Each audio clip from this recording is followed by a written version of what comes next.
It's Ferdi Solanki, CEO of Ghetto Consulting with you, and welcome to episode 4 of my vlog series, Startup Life in the Time of Corona.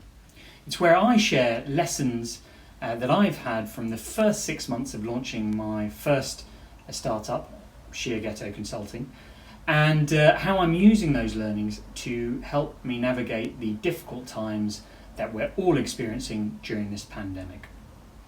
Now, you're probably wondering why I'm wearing a tux. I mean, it is a Wednesday, it is the sunniest day of the year here in the UK, and I love these vlogs, so why not dress up smartly? Well, that is all true, but the real reason I'm wearing a tux is because it is Mental Health Awareness Week here in the UK.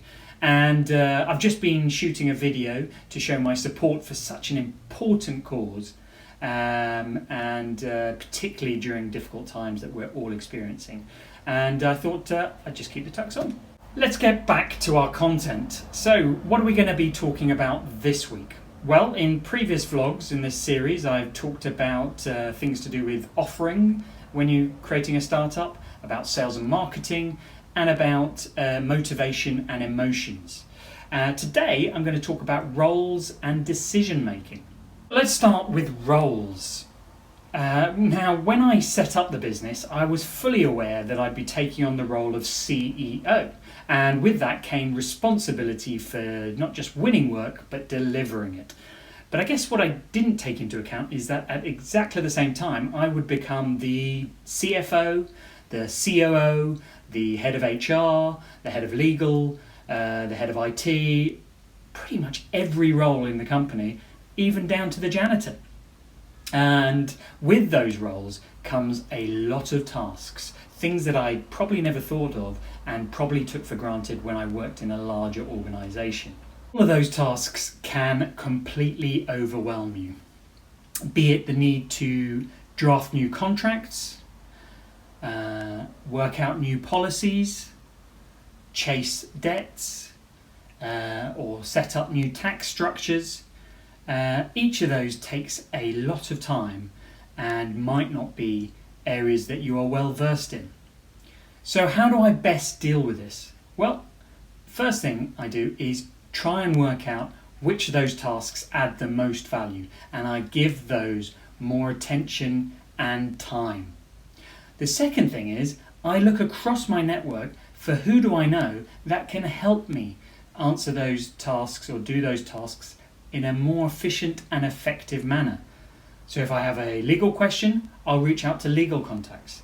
A finance question, I'll reach out to finance contacts. This approach has meant I get to do things quicker, more effectively, to a higher level of quality, and has the added bonus of creating engagement into Ghetto. So it's win-win. How has the pandemic affected my approach to these tasks? Well, in some ways, they've made them more important and required more attention. Now, why is that? That's because there's a lot less work out there, and I don't want to be losing opportunities because I've not given enough due care and attention to some of these tasks.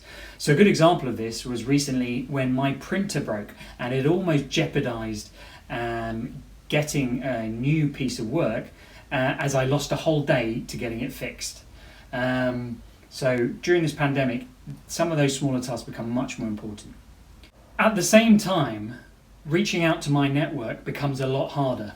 Asking them for favours, asking for their time can be much more difficult during this period when they have their own stresses and their own pressures. So I'm much more conscious about that. So tasks become more important and they become harder to use my network.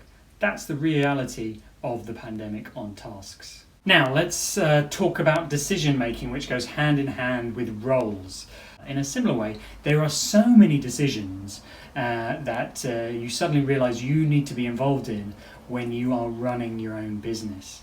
Whereas previously, if you worked for a company, a lot of those decisions would be taken elsewhere. There'd be much more people to bounce ideas off. When it comes to launching a startup, the buck stops with you. When the buck stops with you, That's a lot of decisions and a lot of pressure. It can feel very, very daunting, particularly if you're not used to making decisions. It can lead to a lot of paralysis and no decisions being made. Let's take the example of when I first set up Sheerghetto. I was overwhelmed with so many decisions. What am I going to name the company? What is it actually going to do? Who's it going to target? How's the website going to look? What kind of structure am I going to have? Just endless decisions. And the key for me was making sure I was investing time and effort into the right decisions, getting fact and getting expert opinion. But then ultimately, I was making the call. Now, the great thing about when you run a startup is that you are so much more agile than when you work in a big organization. You can be making decisions within an hour or a day, whereas normally they might take weeks, if not months. So you can change your website, you can change your offering, and ultimately it's up to you. And that is fantastically liberating and exhilarating. The impact of the pandemic on decision making is very similar to the impact on roles. Because the margins for success and failure are a lot smaller now, it just made my decision making a bit more pressured. I just need to put in a bit more thought and focus on the big decisions, like should I invest my time over here or over here? But ultimately, it's the same decision making, and the benefit of being agile helps during a pandemic. So, roles and decision making can be very intense and quite overwhelming, particularly now during a pandemic. But I've learnt to embrace the fact that they are liberating and to focus on the positives. And the way I do that is by focusing on three things. Number one is I try to look ahead as much as possible. So I try to look ahead at the tasks I'm going to have to do in other roles and the big decisions that are coming up, so that they don't catch me by surprise and that I have the right information and right people around me. So that's the first thing I do. The second thing, talking about people around me, is about not being afraid to use my network. Okay, you're never the first person to answer a difficult question. There are so many great people out there, and they're probably in your network, or if not, they know someone who's in their network. So reach out, ask for help. And the third thing is to not be afraid. Okay, because you are agile, you can just try stuff, right? Give it a go. If it doesn't work, you can then change it.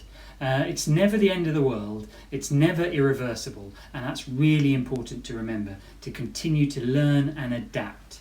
So it's been a bit of a long one this week, as I've looked at what I've learned about roles and decision making. But those are important aspects, and I really wanted to share that with you. So hopefully you've enjoyed this. I will be writing a blog about it, so look that up. Otherwise, please join me next week when I'll be talking about ghosting and breadcrumbing. For those of you who know those terms, you know what I'm talking about. If not, join next week and you'll find out. In the meantime, as ever, stay safe, stay sane, and I'll see you later. Tucks out.